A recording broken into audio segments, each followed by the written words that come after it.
Hello dear student, आपका R K info study में आपका स्वागत है। जैसा कि हम पिछले क्लास में पढ़ चुके थे प्रकाश का प्रवर्तन, तो अभी हम सब ने क्या क्या पढ़ा वो एक बार फिर दोबारा रिवाइज कर लेते हैं, पुनः एक बार देख लेते हैं कि हमने फिजिक्स में अभी तक क्या क्या पढ़ा है। इसको पुनः हम देख लेते हैं। हमने सबसे पहले क्या पढ़ा, प्रकाश की प्रकृति और इसके उपयोग। दूसरा पॉइंट था किरण या किरण पुंज किसे कहते हैं। तीसरा जो पॉइंट था प्रदीप्त वस्तु और अदीप्त वस्तु किसे कहते हैं या क्या है ना। उसके बाद हम सब ने पढ़ा था कि प्रकाशीय माध्यम क्या होता है ना। प्रकाशीय माध्यम हमने दो तरह का पढ़ा था, सघन माध्यम, विरल माध्यम, है ना। और उसमें हमने ये भी पढ़ा था कि पारदर्शी माध्यम और अपारदर्शी माध्यम हमने पढ़ा था। और किरण पुंज में हमसे 3 किरण पुंज पढ़े थे। पहला है ना, पहला समांतर किरण पुंज, दूसरा संतृप्त किरण पुंज और तीसरा असंतृप्त किरण पुंज हमने पढ़ा था। उसके बाद आगे हम सभी ने जो पढ़ा था वो क्या था कि प्रकाश का प्रवर्तन क्या है ना। ये कैसे होता है, इसके कितने नियम होते हैं, है ना। ये नियमों के बीच जो नियम है ना, उनके बीच परावर्तन कोण क्या है, वर्तन कोण क्या है, आपतन बिंदु क्या है ना, अभिलंब क्या है, ये सब हम सब ने जाना था। रिफ्लेक्शन एंगल क्या होता है, रिफ्लेक्ट एंगल क्या होता है, ये सब हमने जाना था, है ना। आपतन कोण परावर्तन कोण के बराबर होता है, ये सब हम सब ने जाना था। किसमें, प्रकाश का प्रवर्तन में, यानी रिफ्लेक्शन ऑफ लाइट में हम सब ने जाना था। हम सब ने ये भी जाना था कि प्रकाश के प्रवर्तन दो बातों पर निर्भर करते हैं। या तो पहला उसके माध्यम पे, प्रकाश के प्रकाशीय माध्यम पे, और दूसरा जो अगर चिकनी सतह है तो, है ना, चिकनी सतह पे प्रकाश का क्या होता है, प्रवर्तन होता है। इस बात को हम ध्यान रखेंगे। आगे के टॉपिक डिस्कस करेंगे वो है कि कुछ जो और पॉइंट था जो छूट गया था वो हम डिस्कस करेंगे। जैसे कि समतल दर्पण, है ना। जैसे कि समतल दर्पण क्या होता है ना। समतल दर्पण में पढ़ने को आता है समतल दर्पण, है ना। दर्पण में ही एक पढ़ने को आता है समतल दर्पण, है ना। ये उसके बाद हम आगे पढ़ेंगे, यहाँ पे हम लिख रहे हैं, आगे पढ़ेंगे प्रतिबिंब क्या होता है ना। प्रतिबिंब क्या होता है ना। प्रतिबिंब में 2 प्रतिबिंब आ जाता है, एक काल्पनिक प्रतिबिंब, एक वास्तविक प्रतिबिंब। तो उसका कैसे निर्माण होता है, किसे कहते हैं, ये हम जानेंगे। आइए देखते हैं, समझते हैं आगे कि प्रतिबिंब क्या होता है। आइए देखते हैं, बात किए थे कि समतल दर्पण क्या होता है और प्रकाशीय प्रतिबिंब क्या होता है। तो समतल दर्पण क्या होता है वो समझते हैं। समतल दर्पण को इंग्लिश में प्लेन मिरर, है ना। वैसा दर्पण जिसकी सतह समतल हो, है ना, वैसा दर्पण। वैसे दर्पण जब हम पढ़ेंगे तो वहां पे गोलीय दर्पण के कितने भाग होते हैं वो भी हम पढ़ेंगे, है ना। पहले यहाँ पे जब चिकनी सतह से बात निकल कर आई तो हम पहले समतल दर्पण पढ़ लेते हैं। जब हम दर्पण पढ़ेंगे तो वहां पे हम पढ़ेंगे दर्पण कितने प्रकार के का होता है ना, कौन कौन सा होता है, उसका उपयोग क्या है ना। थोड़ा सा पॉइंट यहाँ पे हम समझ लेते हैं, क्योंकि समतल दर्पण बीच में पढ़ने को आ गया तो हम यहाँ पे थोड़ा सा समझ लेते हैं कि डेफिनेशन देख लेते हैं क्या होता है। वैसा दर्पण जिसकी सतह समतल हो और उसका एक भाग रचित हो, है ना। रचित यानी क्या कि किसी चीज या पारे का या पारा या किसी कलर से पेंट किया हो, है ना, उसे रचित कहा जाता है। यानी रचित भाग, एक भाग रचित हो उसे क्या कहा जाता है, प्लेन मिरर यानी समतल दर्पण कहा जाता है। अब रचित पहचाने कैसे, मान लीजिए कि ये कोई दर्पण है ना, एक भाग ये पूरा प्लेन है, एक भाग क्या है, इस तरह से रचित रहता है, यानी पेंट किया हुआ रहता है। तभी तो हम ऐनक में हम देख पाते हैं अपनी तस्वीर को या अपने चित्र को देख पाते हैं कि हम कैसे दिखते हैं। अगर एक भाग रचित नहीं होगा तो हम अपने तस्वीर को या अपने फिगर को नहीं देख सकेंगे समतल दर्पण में। और जो हम प्लेन मिरर है, आम भाषा में तो आमतौर पर हम सब ऐनक के रूप में इसी का इस्तेमाल करते हैं। प्लेन मिरर का ही ऐनक के रूप में इस्तेमाल करते हैं। अब इसके आगे बात हुई थी कि प्रतिबिंब, प्रकाशीय प्रतिबिंब क्या होता है। तो प्रकाशीय प्रतिबिंब यानी ऑप्टिकल इमेज बनता कैसे है, ऑप्टिकल इमेज बनता कैसे है ना। ये कितने प्रकार का होता है ना। पहले आगे इसका डेफिनेशन देख लेते हैं, है ना, कि प्रकाशीय प्रतिबिंब क्या होता है, यानी ऑप्टिकल इमेज, है ना। जाहिर सी बात यह है कि इसे पता चल रहा है कि प्रकाशीय प्रतिबिंब, इससे बात पता चल रहा है कि जो प्रकाश के प्रतिक्षेपण से, है ना, जहां से प्रकाश निकल रही हो या जहां को जा रही है, जिस रास्ते से या जिस स्ट्रेट वे में जा रही है, कहीं किसी वस्तु से टकराई है ना, टकराने के बाद या किसी उसका भेदन हुआ जहाँ पे, वहां पे क्या हुआ, एक प्रतिबिंब यानी बिंब का निर्माण हुआ है ना, तो उसी को क्या कहा जाता है, प्रतिबिंब कहा जाता है। आइए देखते हैं कि इसकी परिभाषा क्या है। यदि कोई बिंदु प्रकाश स्रोत से, है ना, यदि कोई बिंदु प्रकाश स्रोत से चलती हुई प्रकाश पुंज परावर्तन या अपवर्तन के बाद, है ना, परावर्तन या अपवर्तन के बाद किसी दूसरे बिंदु पर अभिसरित होती है या उसे दूसरे बिंदु से अपसरित होती हो, है ना। कहने का मतलब कोई बिंदु स्रोत है, मान लीजिए प्रकाश का कोई ये बिंदु है, यहाँ से प्रकाश निकल रही है, यहाँ से प्रकाश निकल रही है, यहाँ से जा रही है प्रकाश, तो जहां पे परावर्तन या अपवर्तन के बाद जहां पे क्या होती है, प्रतीत होती है, अभिसरित होती है या अपसरित होती है, प्रतीत होती है ना, उसे क्या कहा जाता है, उसे उस दूसरे बिंदु को जहां परिवर्तन के बाद, यानी मान लीजिए यहाँ से परिवर्तन हुआ, यहाँ से मान लीजिए कोई वस्तु यहाँ से परिवर्तन हुआ इधर, है ना, ये भी यहाँ से आया, यहाँ से परिवर्तन होकर यहाँ पे आया, तो ये जो पॉइंट है, ये दूसरा जो पॉइंट है, ये क्या हुआ, प्रतिबिंब बन गया, यानी ऑप्टिकल इमेज बन गया। तो वही कह रहा है तब वह दूसरा बिंदु पहले बिंदु का प्रकाशीय प्रतिबिंब या बिंब कहलाता है।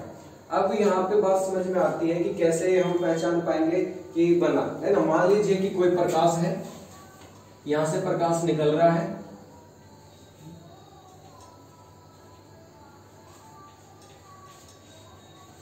ठीक, यहाँ पे एक प्लेन मिरर है, समतल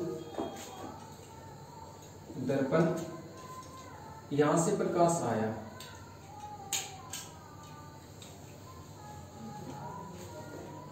ठीक, यहां से प्रकाश आया, परावर्तन के बाद मुड़ गया, फिर यहां से प्रकाश आया, परावर्तन के बाद मुड़ गया, है ना। परावर्तन के बाद इसी माध्यम में वापस पुनः लौट गया, समतल दर्पण से होते हुए चिकनी सतह से टकरा करके इसी एक ही माध्यम में लौट गया। यहाँ पे कटान हुआ, ये यहाँ से प्रकाश आया, यहाँ को परिवर्तित हुआ, यहाँ से प्रकाश इस पे समतल दर्पण पे टकराया और टकराने के बाद इसी माध्यम में पुनः लौट गया। तो यहाँ पे जो कटान हुआ, है ना, कहने का मतलब यहाँ जो प्रकाश मिली, है ना, यहाँ पे क्या हुआ, इमेज बना, इसे इमेज यानी ऑप्टिकल इमेज कहा गया। अभी कितना प्रकार का होता है वो पहले समझते हैं। ये 2 प्रकार का होता है ना, ऑप्टिकल इमेज 2 प्रकार का होता है। पहला होता है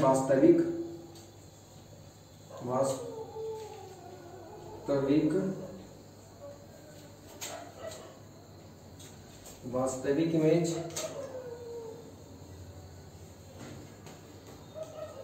वास्तविक बिंब, और दूसरा होता है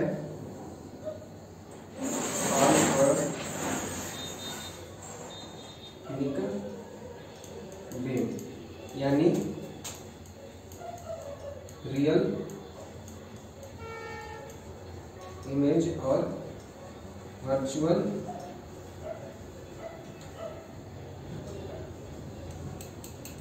इमेज। अब रियल प्रतिबिंब क्या होता है और काल्पनिक प्रतिबिंब क्या होता है, एक छोटा सा एग्जांपल से समझते हैं। वास्तविक बिंब या वास्तविक प्रतिबिंब क्या होता है, वैसा प्रतिबिंब जो वास्तविक बिंदु से प्राप्त होता है, यानी परावर्तन या अपवर्तन के बाद जहां पे वास्तविक प्रकाश का प्रतिक्षेपण होता हो या प्रतिभेदन होता हो, वहां जो इमेज बन रहा है उसे क्या कहते हैं, वास्तविक प्रतिबिंब कहा जाता है। अब काल्पनिक प्रतिबिंब किसे कहा जाता है, वैसा प्रतिबिंब जहां पे प्रकाश का भेदन होते हुए प्रतीत होता है ना, होते हुए प्रतीत होता है। जैसे कि मान लीजिए कि एक प्रकाश है,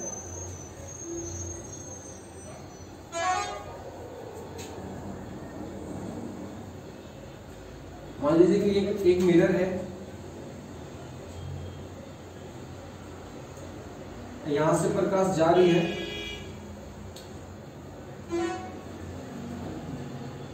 परावर्तन के बाद ये वापस आ गई, है ना, एक प्रकाश यहां से गई, परावर्तन के बाद वापस आ गई। तो यहाँ पे तो मिलते हुए प्रतीत नहीं हो रही है, लेकिन अब काल्पनिक प्रतिबिंब को समझेंगे कैसे, ये काल्पनिक प्रतिबिंब है क्या, है ना। तो मैंने ये बताया कि परावर्तन एवं वर्तन के बाद जहां पे मिलती हुई प्रतीत होती है या भेदित होते हुए प्रतीत होती है, तो मान लीजिए अगर ये प्रकाश आ रही है, इसको हम डॉट डॉट डॉट करके बढ़ाएंगे, इसको भी हम डॉट डॉट डॉट करके बढ़ाएंगे, तो एक ऐसा बिंदु आएगा जहां पे ये दोनों क्या होगा, मिलते हुए प्रतीत होगी। इसे वो क्या कहते हैं, काल्पनिक प्रतिबिंब कहते हैं, है ना। इसी को क्या कहते हैं, काल्पनिक प्रतिबिंब कहते हैं। हालांकि मैं इसे एक अच्छे डिफिनेशन के साथ लिख के बताऊंगा कि वास्तविक प्रतिबिंब क्या होता है और काल्पनिक प्रतिबिंब क्या होता है। जब तक हम वास्तविक और काल्पनिक प्रतिबिंब नहीं समझेंगे तो इसके आगे हम समतल दर्पण का पूरा यूज पढ़ेंगे कि उसमें इमेज का फॉर्मेशन कैसे होता है, इमेज समतल दर्पण में बनता कैसे है, उसमें परावर्तन होता कैसे है, वो आगे पढ़ेंगे। पहले इसका डिफिनेशन हम देख लेते हैं लिख करके कि वास्तविक प्रतिबिंब क्या होता है और काल्पनिक प्रतिबिंब कैसे होता है। आइए देखते हैं। अभी हमने जाना था कि प्रतिबिंब यानी ऑप्टिकल इमेज क्या होता है ना, यानी प्रकाशीय प्रतिबिंब क्या होता है ना। अभी हमने डिस्कस किया था कि दो प्रकार का होता है ना। ये कितने प्रकार का होता है, दो प्रकार का होता है। पहला जो हमने पढ़ा था वो क्या पढ़ा था कि वास्तविक प्रतिबिंब क्या होता है यानी रियल इमेज क्या होता है, और दूसरा हमने पढ़ा था कि काल्पनिक प्रतिबिंब यानी इसी को क्या कहा जाता है, आभासी प्रतिबिंब, है ना। और इसे एक और नाम से बोला जा सकता है, या आप इसे क्या कहते हैं, अपसारी इमेज भी कह सकते हैं, है ना, यानी काल्पनिक इमेज या आभासी प्रतिबिंब। तो ये होता क्या है, वास्तविक प्रतिबिंब होता क्या है, इसका डिफिनेशन प्रॉपरली होता क्या है वो समझते हैं। जब प्रकाश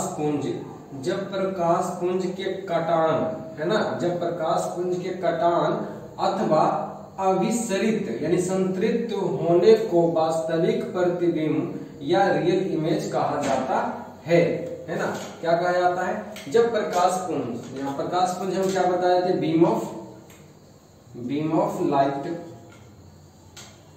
लाइट यानी प्रकाश पुंज, यानी एक साथ बहुत सारी प्रकाश की किरणें जब जाती हो, यानी प्रकाश पुंज कितने तरह का बताए थे, 3 तरह का बताए थे, समांतर प्रकाश पुंज, है ना, संतृप्त प्रकाश पुंज और असंतृप्त प्रकाश पुंज। तो वही यहाँ पे बोल रहा है, जब प्रकाश पुंज के कटान अथवा अभिसरित यानी संतृप्त होने को वास्तविक प्रतिबिंब कहा जाता है। इसे हम पर्दे पर भी प्राप्त कर सकते हैं यानी उतार सकते हैं। जो हम इमेज क्या कहते हैं, मूवी वगैरह देखते हैं, वो कैसा होता है, कैसा इमेज होता है, तो वास्तविक इमेज होता है, यानी वास्तविक घटना से लिया हुआ प्रतिबिंब होता है, उसे क्या कहते हैं, वास्तविक इमेज कह सकते हैं। कैसे कहा जाता है, यानी वास्तविक इमेज को ही पर्दे पर उतारा जा सकता है। काल्पनिक प्रतिबिंब को उतारने के लिए बहुत तरह का टेक्नोलॉजी लगा करके हम उतार सकते हैं, लेकिन वो यहाँ पे हमें नहीं पढ़ना, हमें पढ़ना है कि वास्तविक इमेज को ही पर्दे पर उतारा जा सकता है। अब काल्पनिक प्रतिबिंब किसे कहते हैं, है ना, वो समझते हैं डेफिनेशन, प्रॉपर डेफिनेशन के थ्रू समझते हैं कि क्या है ना। जब प्रकाश पुंज किसी बिंदु पर कटती नहीं है, जब प्रकाश पुंज किसी बिंदु पर कटती नहीं है बल्कि किसी बिंदु से फैलती नजर आती है, फैलते हुए नजर आती है, यानी फिर से समझते हैं, जब प्रकाश पुंज किसी बिंदु पर कटती नहीं है बल्कि किसी बिंदु से फैलती हुई नजर आती है ना, तब इस प्रकार के प्रतिबिंब को क्या कहा जाता है, आभासी प्रतिबिंब कहा जाता है या काल्पनिक प्रतिबिंब कहा जाता है, इंग्लिश में वर्चुअल इमेज कहा जाता है ना। अब एक डायग्राम से समझते हैं कि कैसे रियल इमेज है और कैसा काल्पनिक प्रतिबिंब है। एक इमेज से समझते हैं कि क्या है ना, छोटा सा इमेज से समझेंगे। एक मान लीजिए ये समतल दर्पण है ना, ये समतल दर्पण है, इस पर कोई वस्तु धरा हुआ है, ऐसे इस पर एक वस्तु हम रख दी, इसका O पॉइंट और M पॉइंट, है ना। यहां से एक प्रकाश निकल के आई इसके सिरे से, है ना, यहाँ पे पड़ी और ये क्या हो गई, परावर्तित हो गई, है ना।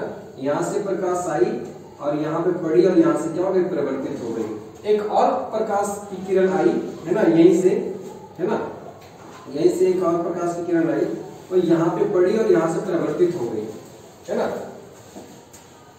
ठीक, यहाँ से परिवर्तित हो गई, परिवर्तित हो गई, आई और परिवर्तित हो गई। ये समतल मिरर है, यानी क्या है, समतल दर्पण है। क्या है, समतल दर्पण है। तो समतल दर्पण पे कोई वस्तु हमने रखा, इससे प्रकाश निकली, एक किरण ये यहाँ से परिवर्तित हो गई उसी माध्यम में, और यहाँ से एक प्रकाश निकली समतल दर्पण पे पड़ा और यहाँ से क्या हो गया, परिवर्तित हो गया, है ना। तो अब हम जानेंगे कि वास्तविक इमेज बना कैसे। तो यहाँ पे देखिए, जब हम यहाँ से इसको बढ़ाएंगे, है ना, यहाँ से इसको बढ़ाएंगे, डॉट डॉट डॉट, ये देखो ये प्रकाश, ये जो परावर्तित होकर के प्रकाश जब गया इधर, है ना, इसी को तो हम बढ़ाएंगे काल्पनिक के रूप में। इसको हम यहाँ पे हमने ऐसे बढ़ाया यहाँ तक, इसको हमने यहाँ से ऐसे बढ़ाया, यहाँ पे देखिए, है ना, यहाँ पे हमने ऐसे बढ़ाया, यहाँ पे हमने ऐसे बढ़ाया, देखिए, है ना,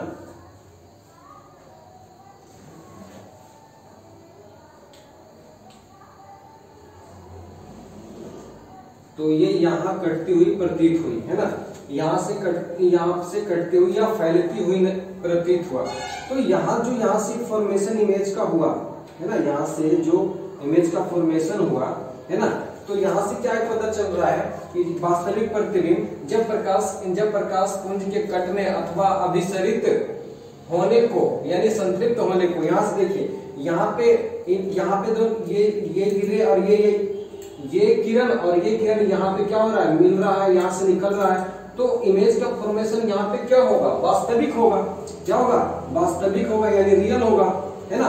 अब जब प्लेन मिरर पे ये पड़ी, यानी समतल दर्पण पे प्रकाश की किरणें पड़ा तो परावर्तन के बाद उसी माध्यम में वापस चला गया। तो जब ये परावर्तित किरण को हमने क्या काल्पनिक रूप से बढ़ाया पीछे की ओर, है ना, पीछे की ओर हमने बढ़ाया, तो हमने पाया कि एक ऐसा बिंदु पे मिला जहां पे ये क्या हो रही है, फैलती हुई प्रतीत हो रही है, कि वहां से निकलती हुई प्रतीत हो रही है। कौन, परावर्तित किरण। तो यहाँ से परावर्तित किरण फैलती हुई नजर प्रतीत हो रही है। तो ये जो बिंदु है, इसी बिंदु पर क्या हुआ, काल्पनिक प्रतिबिंब का क्या हुआ, फॉर्मेशन हुआ, बना। इसको क्या कहते हैं, काल्पनिक प्रतिबिंब। तो वही डेफिनेशन के थ्रू हम समझते हैं, जब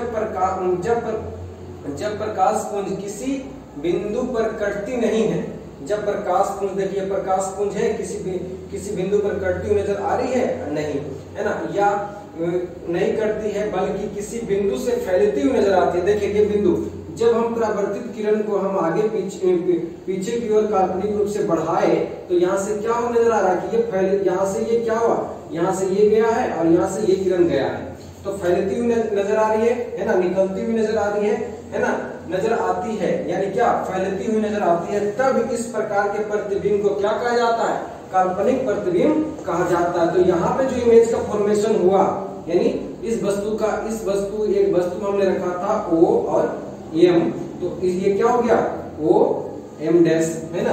तो इमेज का फॉर्मेशन जो हुआ वो क्या हो गया, रियल इमेज क्या था, OM था।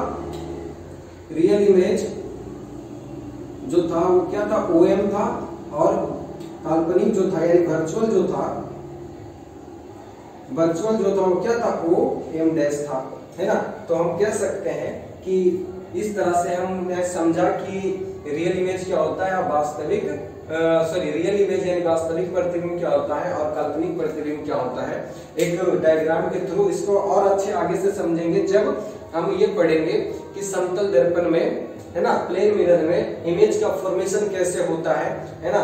जब हम अपने आप को समतल दर्पण में देखते हैं तो उसका साइज कितना होना चाहिए, है ना, उस दर्पण का यानी प्लेन दर्पण का कितना साइज होना चाहिए, ताकि कोई भी वस्तु या कोई व्यक्ति अपने आप को पूरा देख सके, उसका साइज कितना हो, और उसमें इमेज का फॉर्मेशन कैसे होता है, काल्पनिक प्रतिबिंब कैसे बनता है ना। ये सब आगे के लेक्चर में पढ़ेंगे, और उसके आगे पढ़ेंगे फिर प्रकाश का अपवर्तन पढ़ेंगे, है ना, कि क्या होता है। और यहाँ तक आज रखते हैं, आज बहुत हो चुका। आप ये वीडियो पुनः रिवाइज करके ये सब परिभाषा को आप पुनः एक बार गौर करें, समझें कि ये कटान बिंदु क्या है, है ना। संतृप्त क्या है? संतृप्त हम शायद पार्ट 2 या पार्ट 3 में बता चुके हैं कि संतृप्त किसे कहा जाता है, यानी अभिसरित को ही कहा जाता है जहां से कोई चीज निकलती हुई है ना। या अपसरित किसे कहा जाता है? जहां से निकलती हुई प्रतीत होती है ना। ये सब थोड़ा थोड़ा पॉइंट आप समझिए, तब आपको समझ में आएगा कि संतृप्त क्या है और असंतृप्त क्या होता है। आज के लिए इतना ही रहने देते हैं, आगे पढ़ेंगे हम सब जो हमने बताया कि आगे हम समतल दर्पण के बारे में पढ़ेंगे, है ना, और प्रकाश का अपवर्तन पढ़ेंगे। जैसे जैसे दिन चलेगा वैसे वैसे वीडियो का क्या कहते हैं लेक्चर भी बढ़ता चला जाएगा। और आप सभी से अनुरोध है कि RKM फर्स्ट स्टडी को सब्सक्राइब और शेयर जरूर करें और अधिक से अधिक विद्यार्थियों तक पहुंचाए, ताकि इस चैनल के माध्यम से उन सभी विद्यार्थियों की सहायता हो सके जो 10th क्लास का बोर्ड देने जा रहे हैं, बिहार बोर्ड का, है ना। और जो अभी 10th क्लास में गए हैं उनके लिए बहुत हेल्पफुल वीडियो रहेगा, मददगार साबित होगा ये वीडियो। आप इसे जरूर देखें, जरूर करें। धन्यवाद।